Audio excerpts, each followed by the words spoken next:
കോഴിക്കോട് നഗരം camera നിരീക്ഷണത്തിലാക്കാൻ city പോലീസിന്റെ പുതിയ പദ്ധതി. വ്യാപാരികളുടെ സഹകരണത്തോടെ ഓരോ കടയ്ക്ക് മുന്നിലും ക്യാമറ വെച്ച് പോലീസ് കൺട്രോൾ റൂമായി ബന്ധിപ്പിക്കും. മൊബൈൽ വിജയിച്ച പദ്ധതിയാണിത്. നഗരത്തിന്റെ മുക്കിലും മൂലയിലും ക്യാമറ വയ്ക്കുക പോലീസിന് പ്രയാസമാകും. മാത്രവുമല്ല, നിലവിൽ സ്ഥാപിച്ച പല ക്യാമറകളും പ്രവർത്തിക്കുന്നുമില്ല. ഈ സാഹചര്യത്തിലാണ് ബദൽ സംവിധാനം ആലോചിച്ചത്. മുംബൈയിൽ മർച്ചന്റ്സ് അസോസിയേഷനുമായി സഹകരിച്ച് കടകൾക്ക് മുമ്പിൽ ക്യാമറകൾ വെച്ച് പോലീസ് കൺട്രോൾ റൂമിൽ ബന്ധിപ്പിച്ചിരുന്നു. സമാനമായി കോഴിക്കോട്ടെ കടകൾക്ക് മുമ്പിലും ക്യാമറകൾ വയ്ക്കും.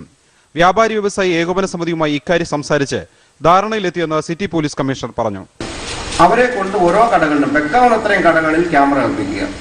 ആ ക്യാമറയിൽ ഒരു ക്യാമറ സാധാരണ കടയ്ക്കകത്തോട്ട് മോഷണം തടയാൻ വേണ്ടിയല്ല, ഒരു ക്യാമറ വെളിയിൽ പബ്ലിക് റോഡിലോട്ട് വെക്കുക. റെസിഡൻസ് അസോസിയേഷൻ അവർ ക്യാമറ വെക്കുക. ഇതെല്ലാം ഇൻഡിവിജ്വലായിട്ട് വെക്കുമ്പോൾ ഒരു കോസ്റ്റ് അവർക്ക് ബെയർ ചെയ്യാവുന്നതേ ഉള്ളൂ. ഇതെല്ലാം വെച്ചിട്ട് ഇതിനെ ഒരു കണക്ട് ചെയ്തിട്ട് പോലീസ് കൺട്രോൾ റൂമിലേക്ക് ഈ സാധനം കൊടുക്കുക. അവിടെ ഇരുന്ന് ഫുള്ള് സിറ്റി മുഴുക്ക മോണിറ്റർ ചെയ്യുന്നതാണ്. ഇത് ബോംബെയിൽ ഇംപ്ലിമെന്റ് ചെയ്തിട്ടുണ്ട്. റോഡ് സുരക്ഷാ വാരാചരണ പരിപാടിയിലാണ് പുതിയ പദ്ധതി അവതരിപ്പിച്ചത്. നഗരത്തിലെ റോഡുകളിൽ ഗതാഗത നിയമങ്ങൾ പാലിക്കുന്നത് ഉറപ്പാക്കാനും സിറ്റി പോലീസിന് പദ്ധതിയുണ്ട്. കൃത്യമായ ലൈനുകൾ റോഡിൽ വരയ്ക്കുക. ഇതിനായി ജില്ലാ കളക്ടറുടെയും കോർപ്പറേഷൻ മേയറുടെയും സഹായം തേടിയിട്ടുണ്ട്. മനോരമ ന്യൂസ്, കോഴിക്കോട്.